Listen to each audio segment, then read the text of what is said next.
You're watching Capital Connection from the Illinois State Capitol. Welcome back.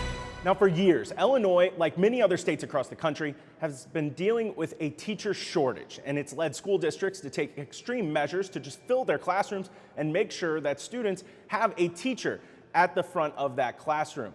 Now, joining us now is the president of Advance Illinois, Robin Staines.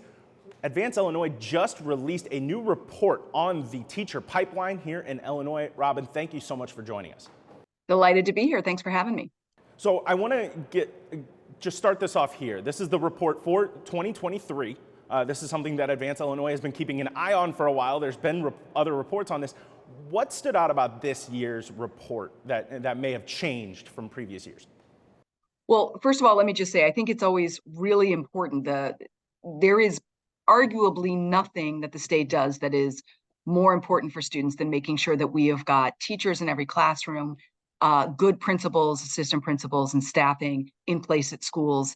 And not just that we have bodies, but that we have people who really are good at what they do, because that is the powerhouse driver of student growth, student success. So let me just anchor it with, this is really important work.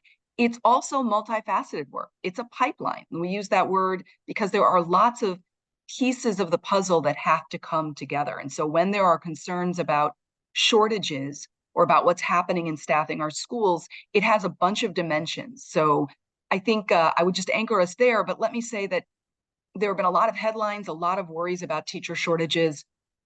There is some good news in the report. There is also plenty for us to still be concerned about and places we've got to work. I think, but also, can I start with the good news? Oh, please. One bit of good news is we have more teachers and more administrators in our schools than any time in the past, more than a decade. And we really grew that by thousands of teaching positions. We added thousands of teaching positions just in the last couple of years. And we did that leading into the pandemic, and that continued through the pandemic. And in a world where I think we've been very understaffed in general, that's great news. It means that we've got much better student-teacher ratios. Mostly that's been driven by the fact that we're adding teachers at a greater clip than the rest of the country. It seems fair to add, we've also been losing students. Our enrollment has been declining. And so, but when you put those two together, our student-teacher ratio has improved. It really needed to. So that is a good starting point. I wonder how much that can be attributed, that growth, to the actions we've seen inside the Capitol here, because we've seen plenty of very big changes, like setting a minimum teacher salary in the state. But we've also seen some things that, and we've seen changes to how teacher licensure works and the process, maybe shortening that process, making it less daunting for people who are looking to switch careers into teaching. We've also seen some more gimmicky ideas around the teacher shortage to try to draw people in. What have how did those factor into these overall trends? Well, let me deal with those in turn. We've actually done a number of things as a state to deal with different portions of the pipeline. But overall, I think probably the biggest driver just to adding these positions has been budgetary. One of the things the state obviously committed to do, we changed our school funding formula in 2017. And as part of creating a formula that's more equitable, where we're getting more money to the districts that have been the most underfunded and that need it the most, is we have put close to $1.9 billion new dollars out to schools consistently over the last 6 years. And that's reliable year over year funding that districts can use to make staffing decisions. There's also been a lot of federal funds, close to $8 billion federal relief dollars came into Illinois, but those are short-term funds. And districts typically try not to make long-term staffing decisions based on short-term funds. And for those who are maybe worried that as those federal funds go away, which they'll start to disappear at the end of this school year, are we going to see a cliff? Are we going to lose all those positions again? And there's no way to know for sure. I don't think so, though, because we can afford the new positions we've added with the new state evidence-based formula dollars that have gone out to districts over the last number of years. And you'll see in the report, there's a direct correlation between funding and the positions that we've added. So I think that's been one of the most powerful drivers, Cole. When we talk about the teacher shortage, it's not like this is a total blanket, evenly spread problem. There's often school districts, whether it be in rural communities or in urban communities, that lower funded schools, those tend to have the lower numbers of teachers in those cases. And I wonder, as we've seen these trends go up and that student to teacher ratio you mentioned improve, are we seeing those discrepancies change as much? Or is that also, are those being improved in this report? I really appreciate that question. And I think it's really important for people to understand that, the fact that we're overall adding positions, the fact that overall we're seeing some, growth in the number of people coming into the profession, which is great news. That doesn't show up the same way. So we've got overall, there's a 2.6% vacancy rate in our teaching force, but that does not show up evenly across regions. So urban areas and rural areas, you are seeing higher vacancy rates. Suburban areas tend to do better. You are seeing much higher vacancy rates in schools and districts that serve high numbers of low-income students from low-income households and Black students and Latinx students. Black students, for example, 35% of Black students are in schools and districts with a vacancy rate of over 5%, so more than double the state average, and only 8% of white students are. And you see similar discrepancies by income, with about 3 times as many low-income students in districts with over 5% vacancy rates than non-low-income students. So there is a huge equity dimension to this. But I also think it might be helpful for your listeners to understand 2 other things. One, there are half of our districts currently have vacancies, half of them don't. Now, that doesn't mean that the shortage doesn't affect even those districts that may not have a vacancy this year, because they may not be getting as many teachers applying for positions. And so that affects how you staff, how aggressive you feel you can be, whether you're finding somebody who's really the right fit for your district. So that's an issue there. And then the last place where it doesn't show up evenly is by type of position. We have greater vacancy challenges in special education, in bilingual, and in paraprofessionals. Really significant vacancy rates in paraprofessionals. Demand for paraprofessionals, we've opened many more positions, but the supply has gone down. And so that's an area where there's the biggest shortages are showing up there.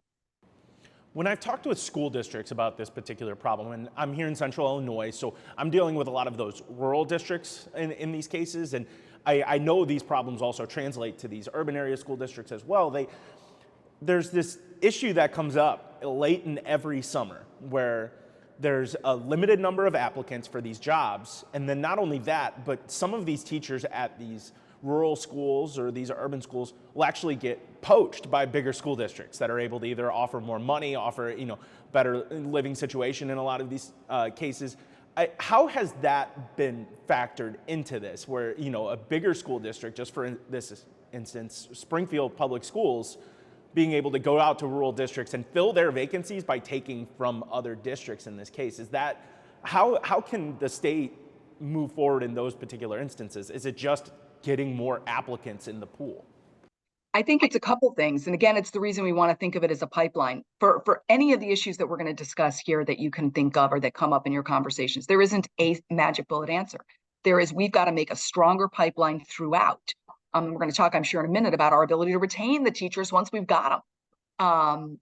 But the challenge you describe, which is that some districts are in a better position and they can, sort of poach or, again, I think the strongest weapon that we have as a state is overall funding. I mean, the biggest reason that happens is when there's a disparity in the funding levels, what's available, what can some of those smaller districts afford to pay their teachers, and the working environment. And the other thing that affects teachers is not just what is my pay, but are there counselors, are there social workers, is there an assistant principal, do we have a reading specialist, do we have those enrichment programs which make the job of the teacher not only more doable, but more enjoyable and more effective. So there's a variety of things that when we get more dollars out to districts, it allows them to staff more sensibly, to pay their teachers competitively with other districts, and it levels out some of those discrepancies that allow some districts to poach from other districts. So I think that continues to be something the state needs to prioritize. And I have no reason to think it's going to stop doing that, but I think we all need to keep that top of mind.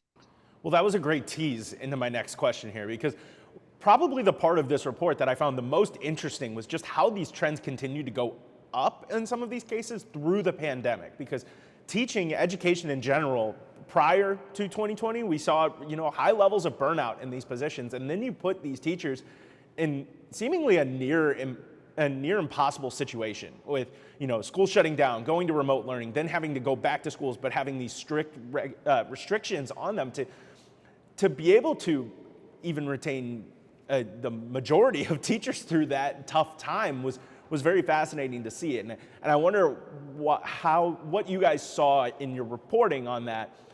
How was the state able to do that and make sure that teachers were, taken care of, but also felt the need to stay going forward after such a troubling time?